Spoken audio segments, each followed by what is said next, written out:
Welcome to Biz Filing's Expert Insights. Hi, I'm Greg Corombos. Our guest this week on Expert Insights is Sandra Feldman. She's a publications attorney at CT Corporation, and she's here to tell us about Round 3 of the Paycheck Protection Program that was authorized in the COVID relief bill approved by Congress and signed by the President at the end of 2020. But there are some differences between the first couple rounds of PPP and what is available now. So Sandra is here to walk us through some very important distinctions. And Sandra, always good to have you with us. Thanks for being here. Well, thank you, Greg. And indeed, there's some good news for small businesses that are still struggling because of COVID-19. And that's that the Paycheck Protection Program, or PPP, is back. And I think it's an improved version. As a brief reminder, the PPP provides eligible small businesses with loans that don't have to be paid back, as long as the loan is used for certain kinds of expenses and mainly used for payroll costs. The original PPP ended in August and was just brought back by Congress in that $900 billion COVID-19 relief bill that Congress and the President kept fighting over, and that was finally signed on December 27th.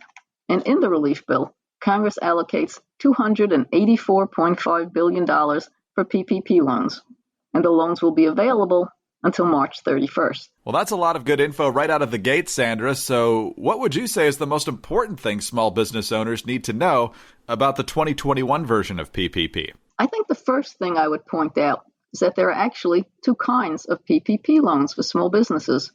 There are what are called first draw loans, which are loans for small businesses that didn't receive a PPP loan last year, and there are second draw loans, which are for certain eligible small businesses that did receive a PPP loan last year, and that after using up the first loan, unfortunately find that they need a second loan. Sandra, you say that only certain businesses can get that second loan. So does that mean it's not available for all of the small businesses that got a PPP loan last year? That's right. You may remember that the 2020 program received a lot of criticism because businesses that weren't really small or struggling that much, and that had access to funds from other sources were getting PPP loans. So this time around, Congress seems more intent on trying to make sure the loans go to businesses that really need them. So to get a second loan, the borrower has to have 300 or fewer employees, which is still a lot, but it's less than the 500 limit to get a first loan, and it must have experienced a reduction in gross receipts of 25% or more in any quarter of 2020 as compared to the same quarter of 2019. So how much can a small business get with a second draw loan? For most businesses, the maximum second draw loan is 2.5 times the average monthly payroll from 2019 or 2020, and it's up to $2 million.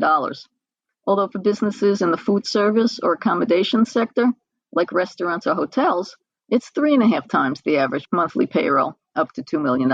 You also said that small businesses can apply for their first loan through Round 3 of PPP, so it's not just for repeat applicants. But are the rules for first-time loans the same as they were last year? Most of the eligibility rules and the loan terms are the same. However, there are a number of important differences between the 2021 version of the PPP and the 2020 version. And these are changes that can benefit small businesses that are getting their first loan or that are getting a second draw loan. And what are some of those beneficial changes? I'll name a couple. One thing that hasn't changed is that if you want the loan forgiven, it can only be used on eligible expenses, and at least 60% of the loan has to be used for payroll. But the new law adds to the type of expenses that the other 40% can be used for. So now, in addition to mortgage interest, rent, and utilities like before, the loan can be used for worker protection costs related to COVID-19, uninsured property damage caused by looting or vandalism in 2020, and certain supplier costs and expenses for operations. But again, 60% has to be used for payroll costs. And by the way, payroll costs now include expenses for providing group life, disability, vision, and dental insurance, as well as group health, as before. We're talking with Sandra Feldman. She's a publications attorney at CT Corporation, and we're talking about the third round of the Paycheck Protection Program and what is different this time around. Sandra, what other changes are there in this third round that could benefit borrowers that small business owners need to be aware of? Another change I think is helpful to small businesses is that there's more flexibility in choosing what's called the covered period.